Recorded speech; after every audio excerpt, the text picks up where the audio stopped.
Hello everyone, and welcome to this webinar by the ReInHerit project. ReInHerit is an Horizon 2020 project that is working on a series of topics relating to cultural heritage management and the digital transformation of the sector. Today I will be the webinar leader. I am Chiara Zuanni and I'm based at the University of Graz in the Center for Information Modeling, which is a department of digital humanities. And I will be talking about the development of digital strategies in museums in particular, and relevant policies from the European Union that could be interesting, as well as other projects. If you cannot hear me, or if you have any question, please feel free to write in the chat, and I will try to answer as soon as possible. At the same time, I also want to remind you that the webinar is being recorded and it will be published on the ReInHerit Digital Hub at the link that has just been posted in the chat. To start with, today, as I mentioned, I want to talk about developing sustainable digital strategies.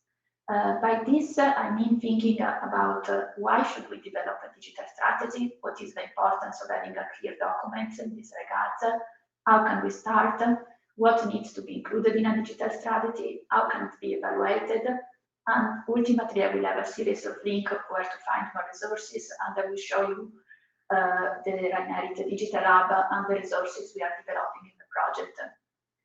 I will not talk about the development of digital strategy in relation to services in the museum, such as digital ticketing services, in-house management and administration tools, so the full set of tools and resources we can use to manage the everyday activities of the museum as an organization. And I will talk only very marginally about marketing. My focus is really about the digitization of collections, the publication online, and the fostering of digital engagement, and why this is important in the context of the current EU policies as well. But first, to start, I would like to ask you who of you already has a digital strategist. You should now see a survey on your screens, and if you want, you can try to answer if you belong to an organization with a digital strategy document. I will give you a couple of minutes with this survey open, and then I will resume with my slides. By digital strategy, I mentioned and said a document establishing the general strategies of a museum, the guidelines for working with digital. And it is the focus of this webinar because of the importance digital strategies assumed in recent years. Especially after the pandemic, we have seen a new interest in developing this. I see many of you are already answering the survey, and I leave you another couple of minutes to have it open. And I see we have people with already a digital strategy and some users who are developing it.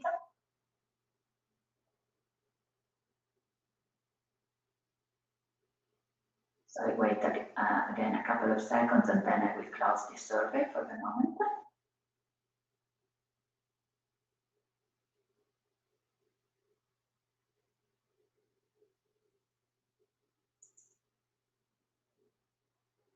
Okay, I close the survey and I go back to my slides. In this moment, I see that 27% of you already have a digital strategy, around 10% are preparing one, and 20% don't have it yet.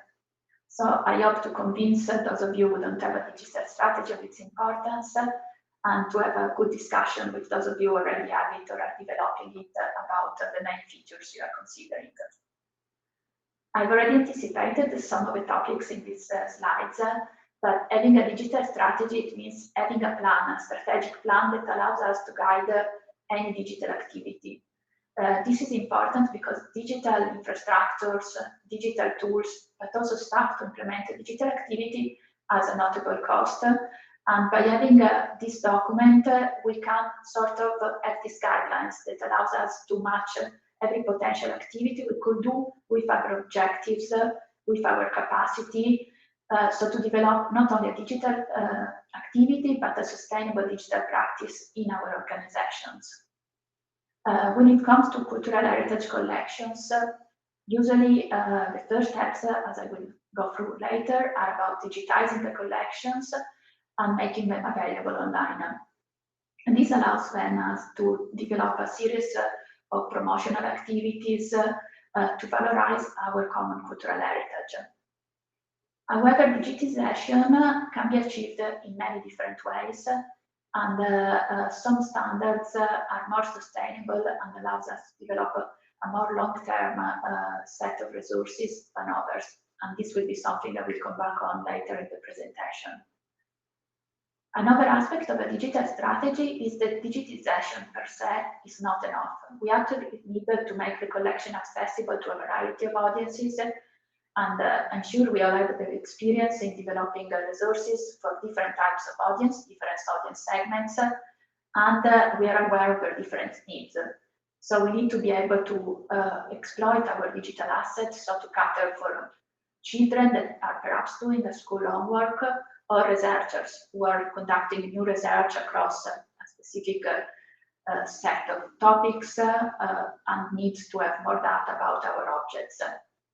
At the same time, by having digitized assets and clear way of clear information about them, we can also develop new ways of communicating them online through a range of channels, from our websites and our blogs to different social media channels. And in this way, have reliable information to share and facilitate, so to say, the production of new content. And indeed, when we come to social media, while it is easier to work with social media, perhaps, it is difficult to communicate effectively, to understand what it works, and to produce all the content. So content development will be another key aspect of what I will be talking about. However, even if we set a digital strategies, it should be a document that we always go back to and evaluate and improve, because what works in 2023 might not be working again next year, for example. We have seen in recent years, for example, changes in digital trends, and ReInHerit as a project is developing a set of new applications, for example, and resources for working with digital, for developing digital engagement. But these are resources that are working in the current technological landscape, and they're working with cutting-edge technologies in this period. We don't know what will happen in 5 years, and that's why we need always to keep an eye on our digital strategies and be able to go back and reevaluate and eventually change something.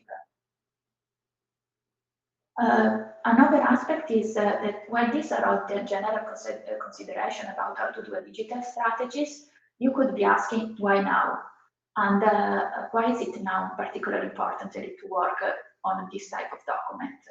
On the one hand, I base my interest and also my call to develop sustainable digital practices on the experience that we have all seen happening in museums during the pandemic. We are all aware that during the pandemic, while museums closed down, their digital activity increased, and here you just see some data from some of the most of the biggest surveys.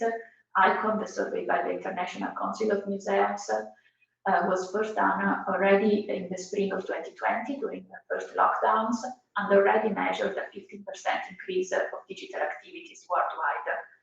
The same survey was done again in the autumn, so when we were already in the second lockdowns in most of Europe as well, at least, and they noticed a further increase in digital activities, and especially a further increase in the creation of new digital communication channels. So museums have not only started to use digital tools more, but have started to open up new possibilities and new strategic activities to be conducted online. NEMO, the Network of European Museum Organization, also did 2 surveys. Also, the first one was in the spring, and noticed that most European museums, 4 out of 5, as you see on the slide, had increased their digital services. And they did a second survey in the winter of 2021. It was published in January 21. The survey actually had been conducted also in the months before. And they noticed that of the respondents' museums, most European museums, 93% had increased their activities. So we can say after the pandemic, we have witnessed this increase of digital activities, and we need now to embed them in the everyday practices of museums and make them sustainable. At the same time, I should also acknowledge the fact that the picture I will be presenting is mostly based on museums in a certain part of the world, as the UNESCO survey, for example, showed. Museums in developing areas of the world struggled much more to offer digital content, and they would need different strategies from the one I'm presenting now. All these surveys are linked in my slides, which you will find online later. And they are interesting because they break down the type of digital activities launched by museums.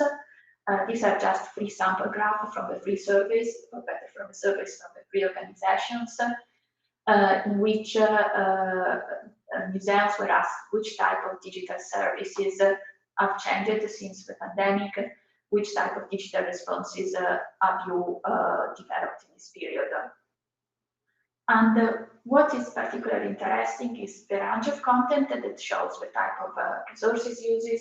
So we can see, for example, in the ICOM survey, which I will use and cite in the following slides, that things like podcasts were not offered, whereas instead almost 97% of museums were using social media already before the pandemic in a large part, and only partly included, augmented the use after the pandemic or started directly during the lockdowns.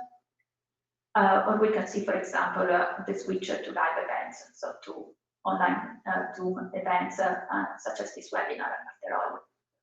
On the other hand, we can think also at this survey by the UNESCO, which is somehow informing a lot of the structure of my talk, because here we see that the museums were asked which type of digital responses they launched, and we can see how many of them relied on previously digitized resources, so this kind of dark blue color, which is the majority of what most museums used.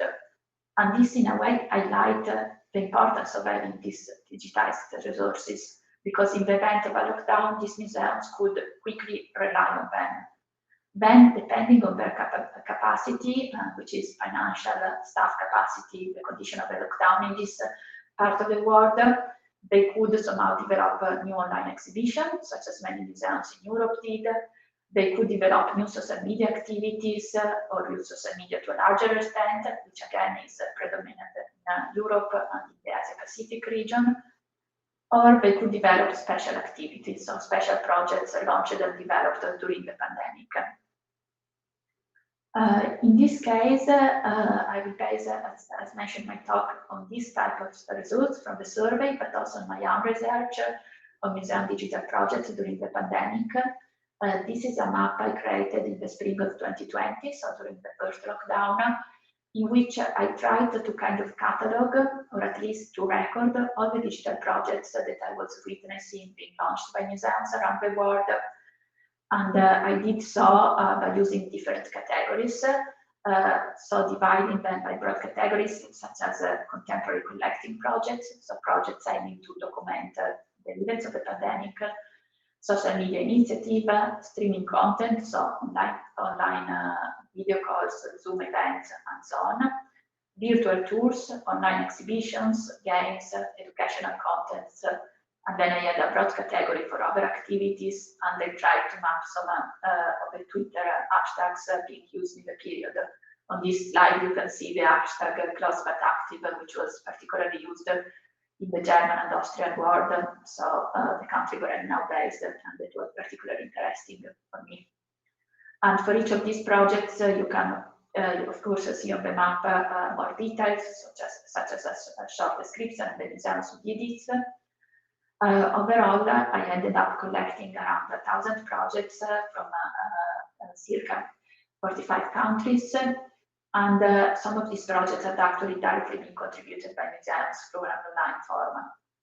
Analyzing these projects, what I noticed, which is in line with what was noticed by the big survey I presented before, is the use of a presentation of online collection and exhibitions, but using a range of very different technologies. Some of these technologies more sustainable than others. I can perhaps avoid talking about the switch to an online public program because we are all used now to these on live streams and events, which is something that was done by a lot of museums.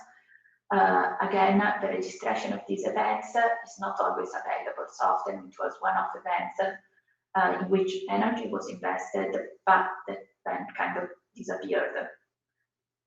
Same thing for social media. A lot of social media initiatives were launched, but they were maintained and preserved only to a certain extent. And I will touch about these first three trends in my presentation. I will avoid talking about contemporary collecting, which is a rather different problem. Besides the pandemic, if we keep on asking why now a digital strategy, we can think about the EU public recommendations for the cultural digital heritage.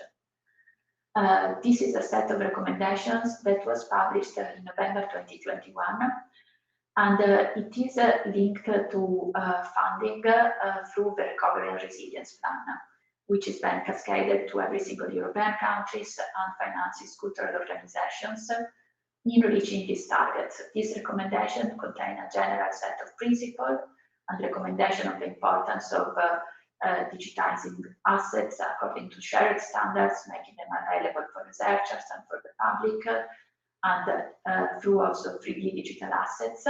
But it contains also an annex, which you see here a screenshot, which basically set very precise targets for all European countries. It records the number of digitized assets or better records present at the beginning of 21 in the country, divided between records in general and high quality records.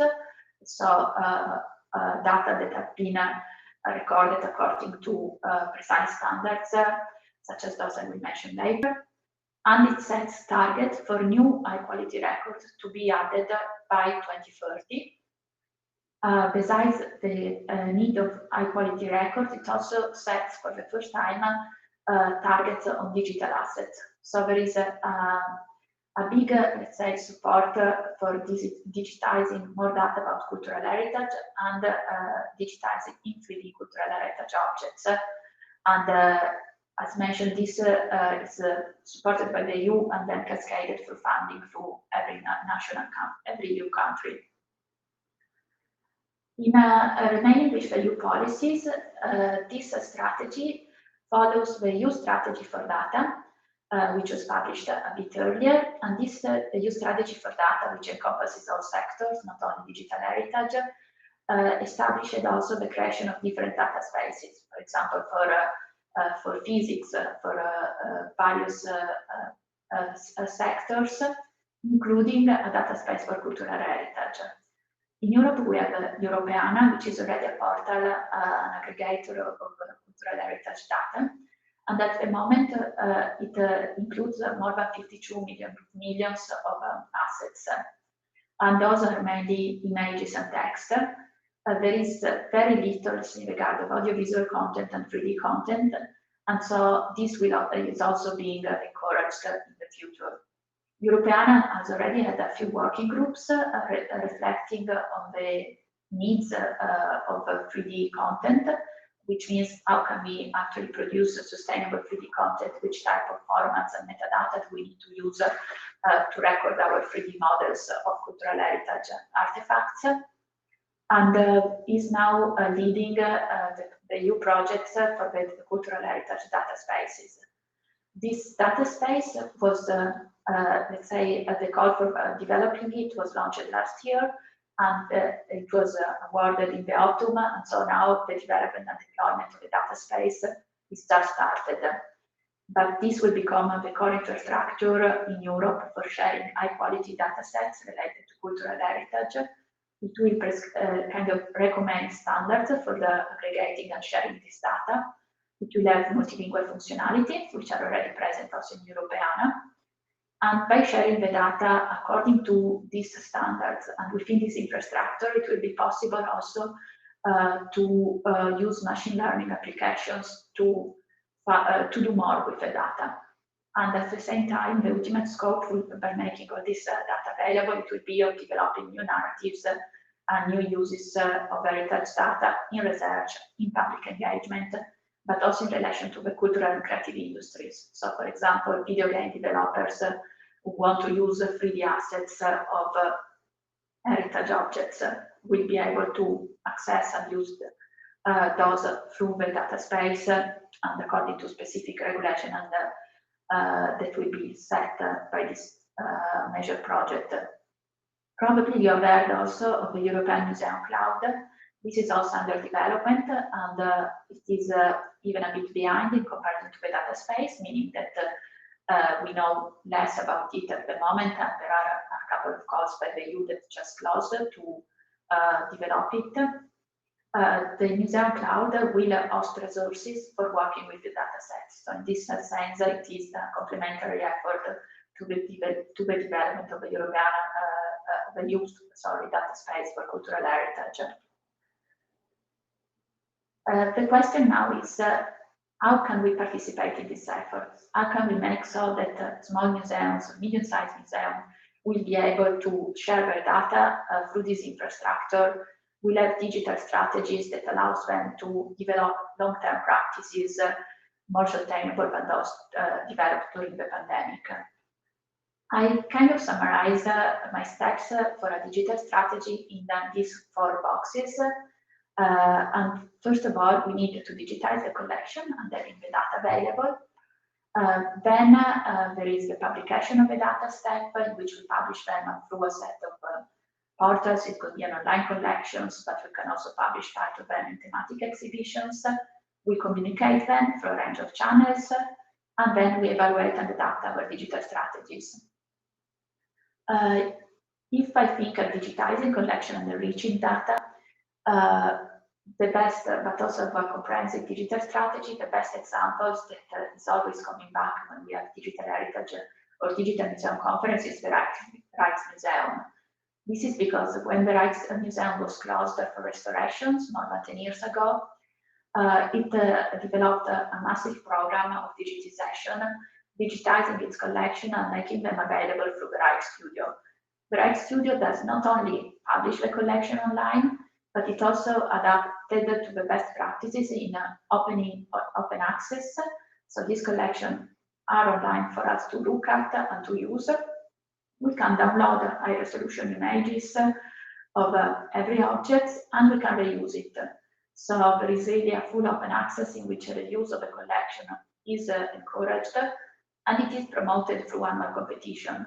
So the 2 images you see here at the bottom come from the Rijksstudio Awards, which is a competition done on a regular basis for designers, in which people are encouraged to do something with the collections by downloading them. So we see here there are some buttons next to each object in the museum collection portal, and we can download and do something. So in this case, this was the 2017 winner who realized the sleeping mask using the part of the face in the portraits in the collection of the museums, and these are contact lenses colored with Delft porcelain motifs.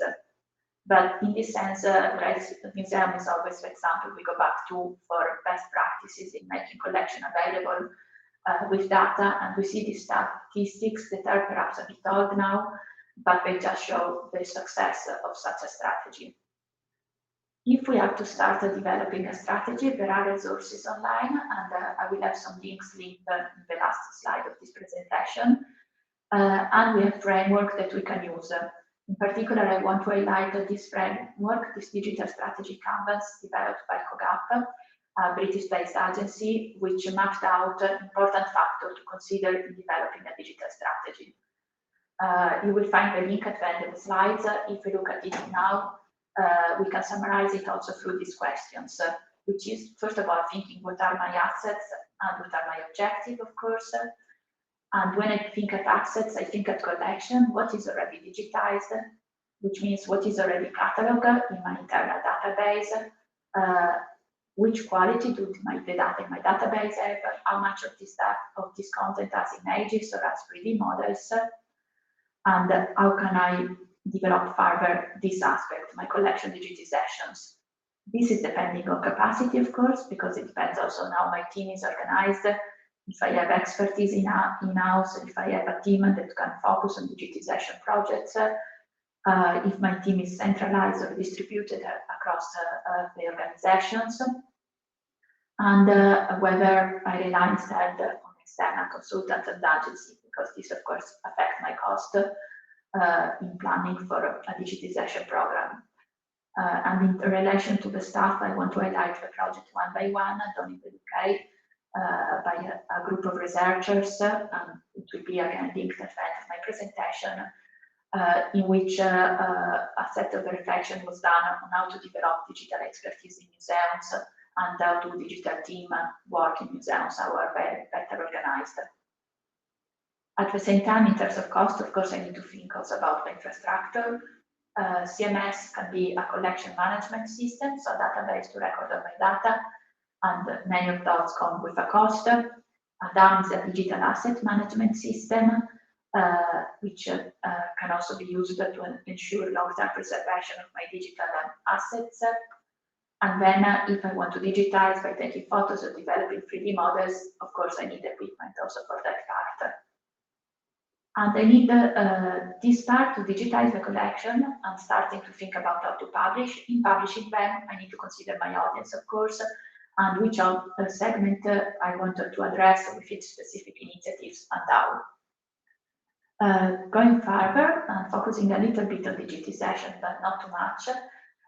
When I say digitization, I think at digitizations in the sense of creating visual reproductions or 3D reproduction of our objects.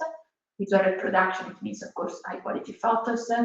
3D models can be developed through 3D scans or extractor from motion methods, such as photogrammetry being another common word for extractor from motion.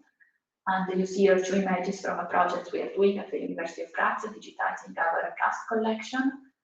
When we think about that, we should also think about the data and how they get recorded in the database. And this is the second part of the slides. And when all the time I mentioned standards before, and I said my collection need to be presented according to shared standards, I was thinking at standards such as those. CIDOC, for example, conceptual reference model, is the model most used for cultural heritage artifacts and for recording them and representing the information. But there are others, as you see in the slide. I won't go into details into it. Digitizing across two shared standards, it basically means allowing our objects to be worked upon and queried and exploited in the semantic web. So it allows researchers to do more with it. It allows us to share them in common ways. The only other standards I want to briefly emphasize is EDN, which is the European data model, and is of course needed for sharing data with the European. When I think about online publications, I can think about things such as just an online collection portals, but also about sharing the data. So for example, sharing my data through a Spark endpoint. So technologies based on the semantic web that allows me to query a collection and work with it. And this is very important in researchers such as digital art history, for example. And is something that is currently being emphasized a lot by a set of research and talks called collections as data.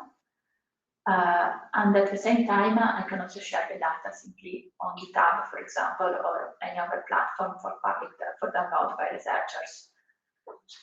On the other hand, while online collections and sharing collection data could affect the full of a collection, I can also think about publishing only part of my objects in curated selections and narratives through digital exhibitions, through digitorials, which is a trademark, as you see from the slide, developed by 3 German museums and combining the world of digital tutorials. And this meant basically as an introduction to an exhibition, a physical exhibition in the museum, to be read before, such a sort of an online introduction to it, to be used in educational activity, for example, with schools visiting it, or for anyone who, after visiting the exhibition, want to see a record of the narratives and curated perspective that was offered in it. And then there is a full set of storytelling and gamification applications that are possible to be embedded in websites. Some of those have been developed within ReInHerit, and you've heard about them probably in other webinars, so I won't go into details into this part. The problems with these efforts that I mentioned in this slide, so the publication of online collections or digital exhibition, is that they need to have the assets available. And this is why I've been insisting a lot on these first steps of a digital strategy. Because during the pandemic, it became clear that organizations that had long-standing digitization programs and already had perhaps available online collections were very quick in developing projects on top of this that allows them, for example, to develop quickly thematic exhibitions. At the same time, organizations who did not have such material struggled to start to develop it during the pandemic. So if we see the ICOM survey, we see that only 7% of museums started to work on an online collection after the lockdown, and this must have been a massive effort since digitizing a collection while being in lockdown elsewhere, probably in an office, and recording the data without having access to the full expertise of the museum staff and the full equipment is definitely difficult. And instead, 54% of museums who were already doing it could just continue the enhancing activities in this area by developing new visualizations of the collection, for example. But online exhibitions, which are a bit more thematically narrowed, were more easy to start, and so 50% of museums started, but still it took a major effort. Especially 3D technologies were used a lot during the pandemic, but if we look at these two word clouds, which are based on the words museum used to describe the projects and the technology they used in their digital projects on my map. So these all come from my map, and when I mapped the projects, and then I grouped all the text and the description by different parts. In this case, you're seeing the word cloud for online collections and the word cloud for virtual exhibitions. We can already see that they use very different technologies. In particular, this second one has Matterport as a center word. Matterport is a technology for producing 3D models that grew immensely in the last recent years. It is based on an application for the camera that is then processed through the Matterport online cloud and help museums to quickly realize virtual tours in 3D. It is very nice, but it is also a proprietary system, and so museums need to plan for what will happen if Matterport stops supporting or changes the pricing level, and so on. It's not as sustainable as 3D assets that are produced directly in-house, or at least preserved in-house in sustainable long-term formats, such as could be a CLI or an OG format for a 3D model. A similar things could be for YouTube videos. YouTube is definitely a platform that has existed for a long time and will exist for a lot of time, but it's again a commercial provider that museums relies on to share this material and might cause problems in the future. It is still easier than developing everything in-house, and that's why we see a lot of these terms appearing in my word cloud, but also why once these things are published on a commercial platform, it will be more difficult to reuse them, and it will be more difficult to extrapolate data and working with them in a different way in the future. Another aspect going beyond the pandemic is that once we have solid digital assets in the museum, we can use them for a series of digital applications in the gallery. So people can use them during the museum visit to foster digital engagement, so different relationship with the objects. They can foster digital narratives, which can fit into the wall of the museums, into the panels of an exhibition, but can perhaps cater to specific audience groups. For example, children that might need some kind of different type of interaction and definitely different type of language to understand and engage with our objects. And for that purpose, there are different types of solutions, from simple mobile applications. There can be a series of online applications shown in the museums on touch screens, And there can be augmented, virtual, mixed or extended reality applications, which again rely on the existence of data and 3D objects to be reused throughout all of that. And there are a lot of examples of this application which have been discussed by my colleagues in other ReInHerit webinars, so I won't focus into that. I invite you to visit the webinars online to see some example of the work that is being done within the project.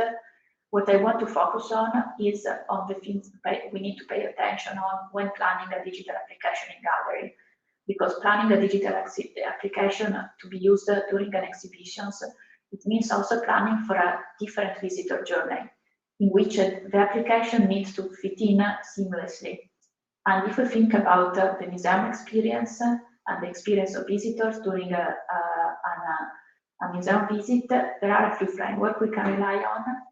Personally, I appreciate a lot the framework developed since the 90s and reworked more times by Falk and Dirking, who categorized as key factor of a museum experience the physical context, so that's the exhibition design and how pleasant it is to navigate the space in the museum space. The social context, this is the context of the visit of the people who are interacting with the visitors, which could be people visiting with him, visiting a museum with children. We all know that we need to pay a lot of attention to our children, and we have less time perhaps to visit it at a pace that would satisfy ourselves. Whereas visiting, of course, with friends, visiting in a guided tour lead to different experiences, and the personal context. That's completely dependent on the visitor, and is also the existing interest in the topic, the existing knowledge, the fact that a visitor could be more or less tired, and this affects also the visit. These three factors combined lead to what Falk and Dirking called the museum experience already in the 90s. They then developed the idea that every museum visit leads to a different experience, and over time it's kind of shape our relationship with museums. If a museum experience are prevalently pleasant for me, I will be tempted to go back way more than when I have negative feelings already afraid of visiting a museum. When I think of a digital strategy for the gallery activities, I need to think how it fits with this context. So, for example, a virtual reality applications, we need its own space in the gallery, kind of a bit detached from the objects and other visitors, so that the person using the virtual reality headset, who is completely immersed in a different world and doesn't see anything around him or her, is still able to enjoy the experience without crashing into objects or other visitors.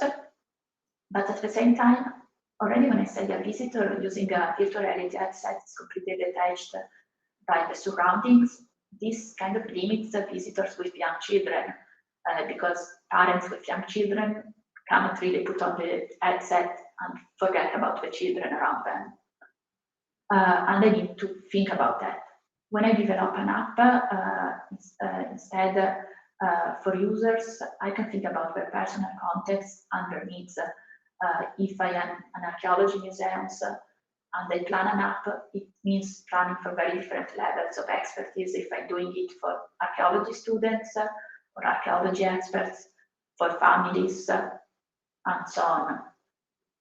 Similarly, when I think about the physical context, I need to think how the app fits within the route in the museum. So really thinking about if there is a touch screen, where to place it so that it doesn't stop visitors in the middle of a small room and it causes some kind of a bottle of visitors there. At the same time, I can also think about how to fit it nearby or after our exhibits, how to fit my mobile application, which every visitor can go on with their mobile, so they don't really need to stop too much, but which objects will have more or less long content, more audio content available, so that we know where visitors will stop for a longer time, perhaps engaging with the content in the app, and when they will work faster. And these are all things we can consider when planning the use of digital tools in the galleries. So far, basically I've been talking about going from having the assets to using them in the gallery in a meaningful way. We can again use some resources for thinking about that, such as the Digital Engagement Framework, which was developed a few years ago by Jasper Visser and Jim Rickerson, and is freely available online with a booklet that allows you to plan the activities. So there are a series of prompts and questions to kind of help you map out what you want to do as a digital engagement activities in the gallery or online. And there is an handbook with some recommendation and resources. I will have again the link again at the end of my slides, so you will be able to find it. As I mentioned, when I do a digital strategy, evaluation is also important. It is equally important for these in-gallery activities because I need to think about the impact during the visit. I've already talked a bit about that, but also the sustainability and the preservation of this content, which means how sustainable it is in the long term, the format I'm using. We all know that, for example, mobile phones apps needs regular updates. Will I be able to create these updates, to launch these updates, so to keep my application available for the latest model of Android or iPhones, for example? Will I be able to maintain the screens? It's pretty typical to have in gallery digital supports failing or having minor problems, and we need to be able to resolve them quickly. So that's all part of seeing how an activity goes, thinking how to plan it, and eventually improve on it when we do the next step of it. There can be a series of indicators we can use in this context. For example, we can think about user experience before, and we can then check it with the analytics. If it is an online content shown on a screen, or if it is a mobile application, I will have analytics available, and I can think how to value it, see which pages, which content is most seen or not, and consider how to improve it. I can do a full-on visitor studies in the galleries with traditional visitor studies methods such as questionnaires, interviews, observations, and focusing on the interaction with digital content and on my digital offer. And I can, of course, look at whether there are reactions in the media or on social media, especially in the case of big projects that are widely advertised on my site. As mentioned, this works for digital on-site engagement. The last part of my talk, which is also the last part of developing a strategy, is communicating the content to visitors who are not in my museums, but can be online and can become potential visitors in the future. And so I move to the last part of my talk, which is on social media. And this, again, is the category that expanded the most during the pandemic, because it's very easy to develop, to launch a new social media channel. And museums moved massively online in this period. There were a lot of online challenges on social media. There were a lot of hashtags launched, for example, for specific initiatives, such as content focusing specifically on posting photos from the exhibition, YouTube talks by curators, and a new platform that emerged in Europe, at least during this period, such as TikTok, that existed already but got massive in the last years, and were joined by museums again. Producing content for social media requires a content strategy, and this again takes time, especially when it comes about having always photos, video material, text, appropriate text about my objects or my exhibitions to share.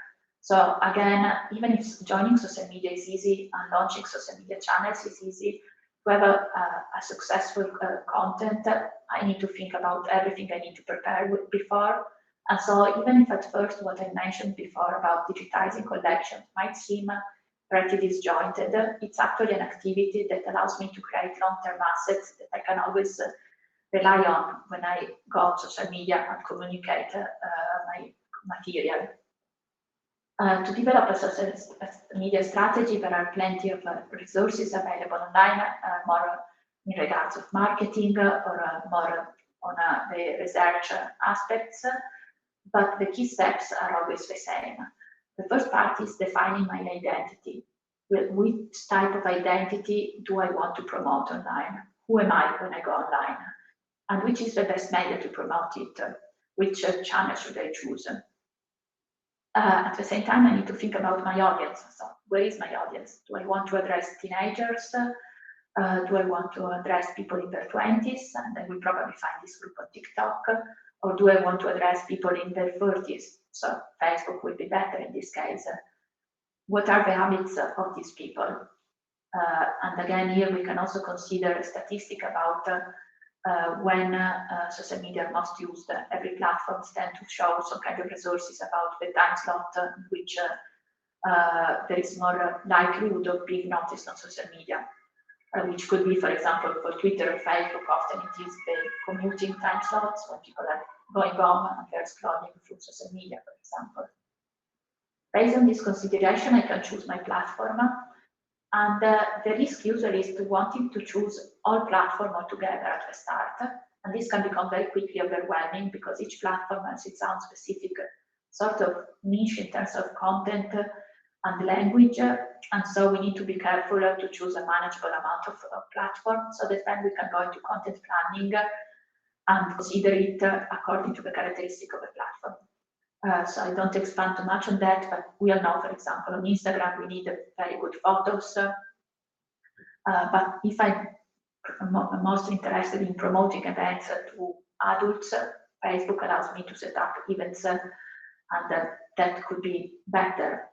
At the same time, for YouTube or for TikTok, I need to produce videos according to different characteristics in terms of length, in terms of type of language and style. And I can plan all of that based on the platform I chose, but then I need to start the evaluation aspect. So as soon as I launch my social media channel and my activity, I need to start to think at the users' reactions, which means observing likes and repost or retweets. I need to observe the comments or the replies to see how they react to different type of content and adapt. So in this case, I always need to be able to adapt and change a bit my strategy, so to improve over time. So here, when I have my arrow going down to the end of the slide, actually it should be coming back then and think again how to improve my planning, how to improve my content over time. What I can also use, and I should use, is a crisis management plan. Because there will be maybe the time in which someone reacts very negatively to my post, or a negative, so to say, reactions is circulated online about my museums, my exhibitions. It could be someone not liking it, but also someone using strong terms. Or it could be a lot of responses to the same event because I've gone viral and I need to manage all the response. In these cases, having a crisis management plan kind of helps because it gives me guidelines on how to deal with these reactions. So it is key in facilitating my life down the road if something happens at one point in my social media activities. Overall, so far, I basically talked through different steps of a digital strategy, starting from digitization to gallery engagement to the subsection on a social media strategy. And I kind of hope that I've raised some points on different aspects that could be interesting to pick up on when developing a digital strategy. And I think this is really one of the key challenges now. If we think at the post-pandemic period, which we are hopefully entering, we need to think how to develop sustainable digital strategy, because during the pandemic, we have witnessed this increase of digital content, but as I demonstrated through my slide, it was not always sustainable in the long term, which means many of the efforts done by users during the pandemic might have gone lost.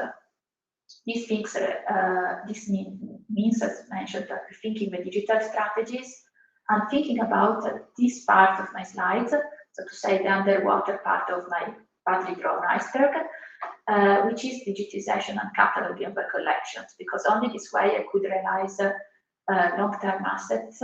I could have these assets on which I can rely on for everything else. So that's kind of a crucial part at the moment, and it is a part strongly encouraged by the EU through its policies and through its funding. So we need to really consider it and think about it.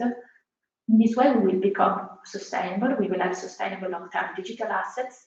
What we can think at next is thinking about how to bridge all these new digital assets and all the activities and experience of the pandemic with the visits to the museum afterwards. So during the pandemic, by being online and concentrating on online efforts, we reached a lot of new audiences. We need to avoid forgetting about them. And that's basically an encouragement to continue with these activities, but with workflow, we need to find workflows that works because we are also back in the galleries and we need to distribute our resources and our staff. And this way, we need also to keep on putting an accent of the newest digital engagement tools that arrive, or the new trends, so that we can be receptive to it and keep on engaging with the public and evaluate the response so that we can, over time, improve. I hope that this talk was interesting for you, and I have here slides with some links, and I will have more links available on the ReInHerit Digital Hub soon. I would like to show you some parts of the ReInHerit Digital Hub, but first there are perhaps questions.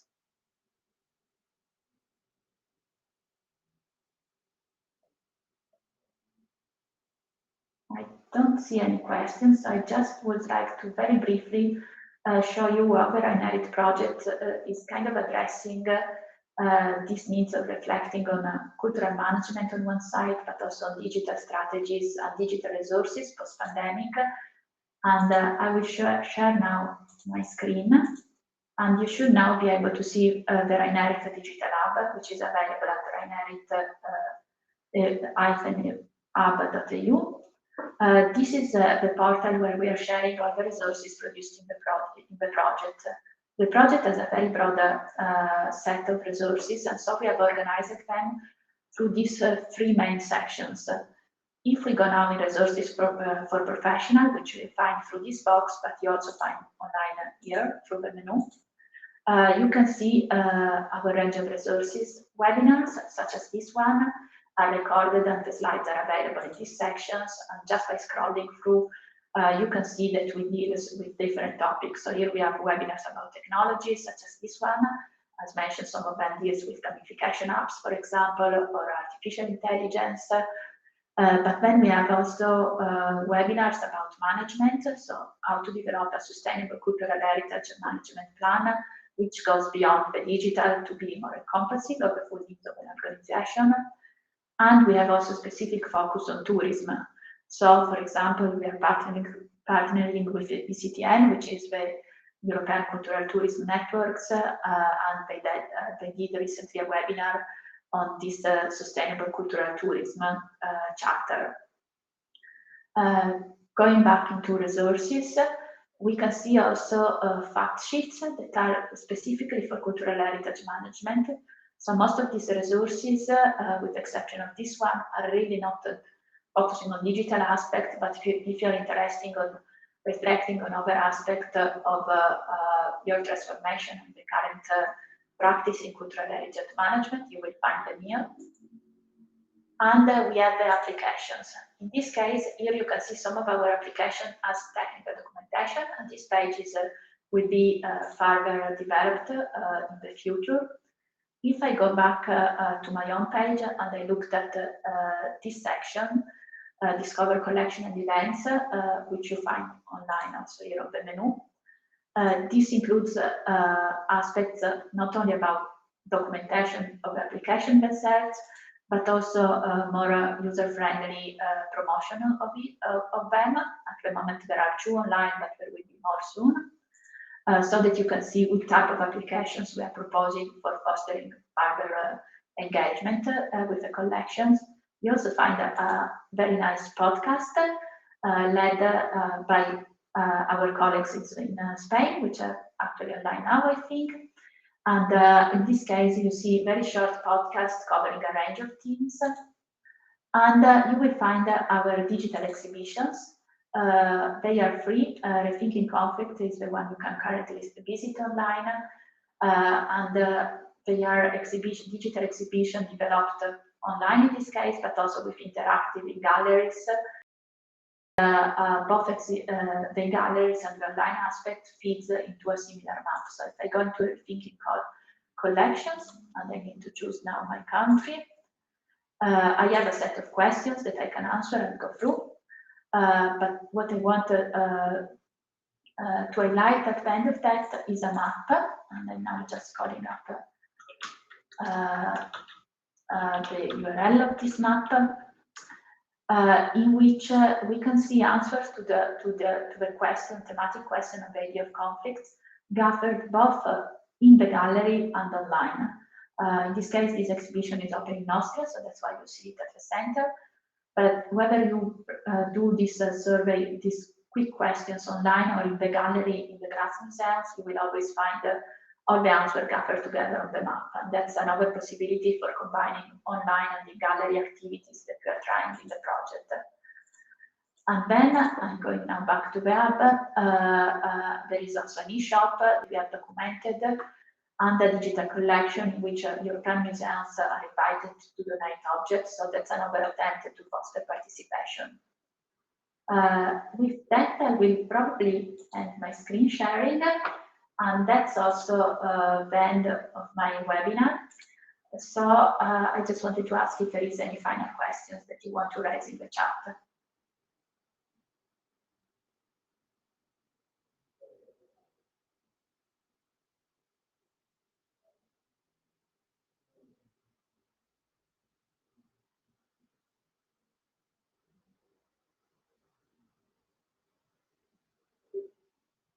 Let's see that there is no more. There are not a lot of questions, but I remain here online. Here you have my contacts, and you will find the ReInHerit Hub, so you can also look for yourself at the range of activities, and you will find the registration of this webinar. For the moment, I just want to thank you all for attending, and see you at the next webinar, which will be happening in a couple of weeks. You see the link to its announcement in the chat. Thank you very much, and have a nice weekend.